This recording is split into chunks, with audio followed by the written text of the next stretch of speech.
A parábola das 10 virgens. Em Mateus 25, encontramos o noivo, as 10 virgens e a noiva. Onde está?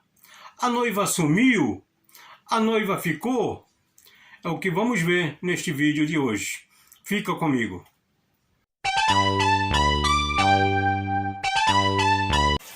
Que o eterno e soberano Deus abençoe a sua vida. Sou Reginaldo Pessoa. E se não é inscrito no canal, aproveita, já se inscreve. E no final deixa o seu like ou o seu dislike. No Evangelho de Mateus, capítulo 25, temos a parábola das 10 virgens. É uma história escatológica. Ela trata de vigilância e perseverança em esperar o arrebatamento da igreja. Encontramos logo no versículo 1 as 10 virgens e encontramos também o esposo, na versão revista e corrigida, e também na versão hebraica. Na versão revista e atualizada e na contemporânea nós encontramos o noivo, sobre o noivo. Então há essa diferença em algumas versões.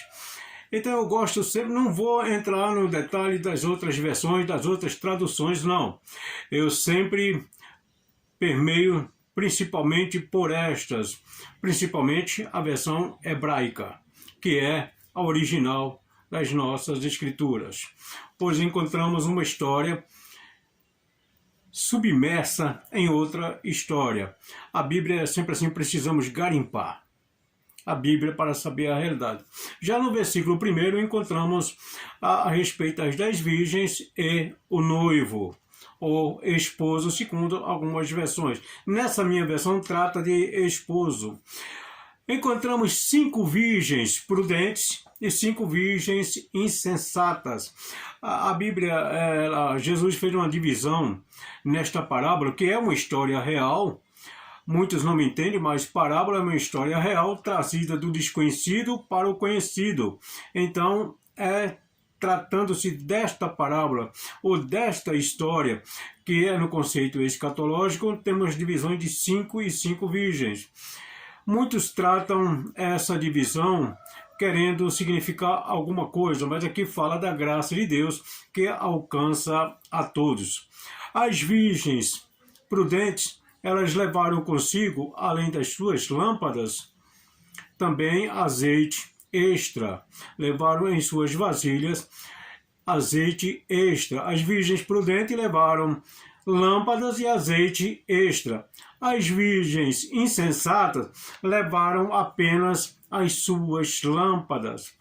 E a Bíblia vai nos dizer que todas elas tosquenejaram e adormeceram, todas, sem exceção. Não foi só as virgens insensatas, não. As virgens prudentes também tosquenejaram e adormeceram. Ou seja, quem trabalha cansa e quem não trabalha também cansa por não fazer nada. Esse é o grande significado. Temos aqui o texto é incisivo, todas tosquenejaram e adormeceram. E aí vem o seguinte: quando elas estavam ali adormecidas, aí ouviu-se um clamor à meia-noite, aí vem o esposo, e todas elas se levantam, e as 5 insensatas, notando agora que as suas lâmpadas poderiam se apagar, disseram para as virgens prudentes: dai-nos do vosso azeite para que possamos entrar nas bodas. E as prudentes disseram: olha, se nós dermos nosso azeite para você, vai faltar para você e para nós também, para vocês e para nós. Então ide comprar, porque elas não se precaveram, elas não estavam preparadas para a chegada do esposo. Essa é a grande realidade. Mas a graça de Deus alcança todos, tanto os prudentes como insensatos. Prudentes e imprudentes são alcançados pela graça de Deus. É uma história escatológica que alude ao arrebatamento. Então, precisamos responder ou entender que escatologia. O que é escatologia? A escatologia muitas das vezes é definido no seminário como a doutrina das últimas coisas. Mas para que possamos entender as últimas coisas, temos que entender as primeiras. Não existe nenhuma história apenas com final. É preciso ter o início, o meio e o fim. Não existe nenhuma história apenas com o final, os últimos momentos, as últimas cenas, não. Nós precisamos, em toda a história, entender o início, o meio e o fim. Se eu começar a ler um livro, seja ele qual for, e principalmente a Bíblia, e começar pelo final, eu não irei entender, porque eu não li o meio. E se eu começar pelo meio, também não vou entender, porque eu entrei no meio da viagem. Eu preciso ler desde o início para entender e compreender toda a história bíblica, e a narrativa bíblica tem como centro o nosso Senhor e Salvador Jesus Cristo. O Antigo Testamento fala a respeito de Jesus, ele é o Messias prometido, e o Novo Testamento é a vinda, a manifestação do Messias que fora prometido. Então eu preciso entender as primeiras coisas para entender as últimas coisas. Escatologia tem isso, muitas pessoas vão direto querendo entender e compreender o livro de Apocalipse. E quando falamos em escatologia, não é apenas o livro de Apocalipse que é escatológico, mas na Bíblia Sagrada, em 31.172 versículos, mais de 11.000 versículos dizem respeito a escatológico, a eventos escatológicos. A escatologia é uma doutrina que é muito ampla. Precisa-se de um aprofundado estudo para se entender a escatologia. Por isso que muitas pessoas hoje, muitas igrejas, até mesmo fazem uma escatologia cheia de aberrações, cheia de coisas horríveis, se desviando totalmente da Escritura Sagrada por não compreenderem ou por não quererem compreender a palavra de Deus. Aí surge a pergunta quando nós entendemos por que Jesus veio a este mundo.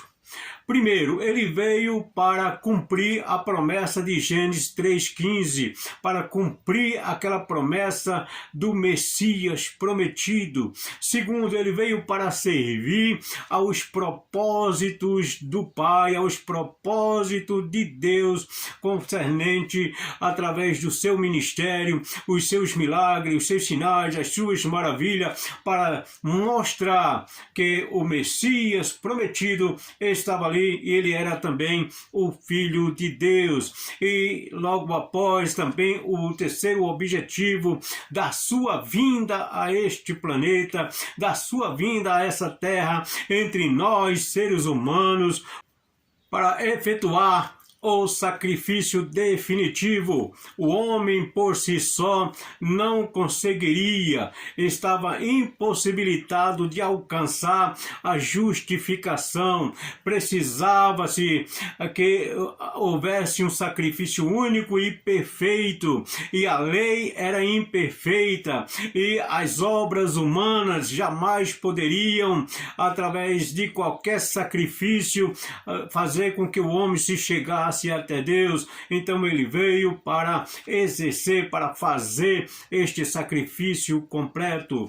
E por fim, ele veio também para nos incluir, nós os gentios, na família de Deus. Gentios e judeus, para nos incluir, para nos enxertar, para nos adotar na família divina, na família de Deus, para que nós pudéssemos ser chamados, considerados filhos de Deus. Dito isto, surge a pergunta: por que do arrebatamento? Aí eu preciso entender por que do arrebatamento, qual o motivo, qual o objetivo do arrebatamento. Em João, no Evangelho de João, capítulo 3, o versículo 29, nós encontramos o testemunho de João Batista dizendo: ele é o esposo, ele tem a esposa, e eu sou amigo do esposo, e com este gozo eu me sinto completo. A minha alegria em ser amigo do esposo me faz ter um gozo, um êxtase completo, uma alegria completa. E Jesus também, em Mateus capítulo 9, verso 15 até o 17, 17, respondendo aos discípulos de João, ele disse: enquanto o noivo está, os filhos da boda não vão chorar, não vão jejuar, não vão ficar tristes, eles estão alegres, eles estão felizes, mas há de chegar o dia que irá e tirar-se o esposo, aí eles vão jejuar. E também disse: não se faz remendo em vestido velho com pano novo, e também não se coloca vinho novo em vasos velhos, porque vai acontecer uma tragédia. Os vasos vão estourar, vão se romper, e o vinho vai derramar, vai se estornar. Então isto que vai acontecer. E também o pano novo vai ser mais forte do que o vestido velho. O que Jesus estava querendo dizer com isso era simplesmente que a primeira aliança, o primeiro testamento, a primeira aliança já estava se cumprindo, e estava vindo uma aliança melhor, uma aliança superior. Era isso que ele estava dizendo através dessa resposta. E o vinho novo, em vaso novo, ele estava dizendo que o primeiro testamento iria ser substituído por um outro testamento, um segundo testamento muito melhor, muito superior, e que não precisaria de emenda, não precisaria e não poderia jamais ser emendado, porque ele estava falando do seu sangue, ele estava falando do seu sacrifício, do seu testamento no sangue dele. Quando ele disse: este é o sangue do meu testamento, é este testamento que não pode ser emendado, não pode ser rasurado, não pode ser modificado, porque foi o sacrifício perfeito, o testamento perfeito.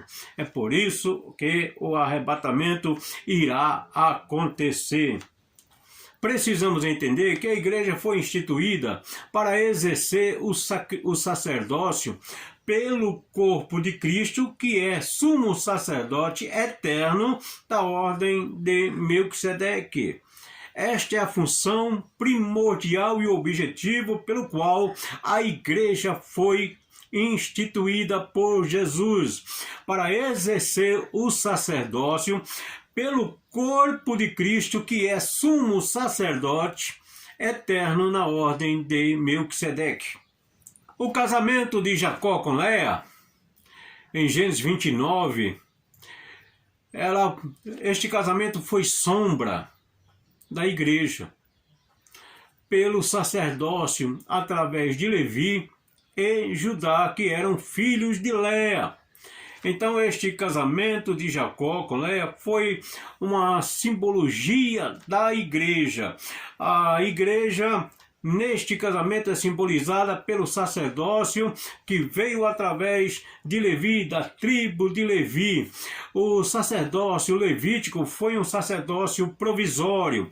O sacerdócio exercido pela igreja através do corpo de Cristo, pelo corpo de Cristo, não é um sacerdócio provisório, porque Cristo é o sacerdote, sumo sacerdote eterno da ordem de Melquisedeque. Precisamos entender o texto da palavra de Deus. A parábola das 10 virgens apresenta o esposo, apresenta as 10 virgens, mas não apresenta a esposa. Não encontramos a esposa no texto ali da narrativa de Jesus. Ela está narrado por Mateus, narrado pelo evangelista Mateus.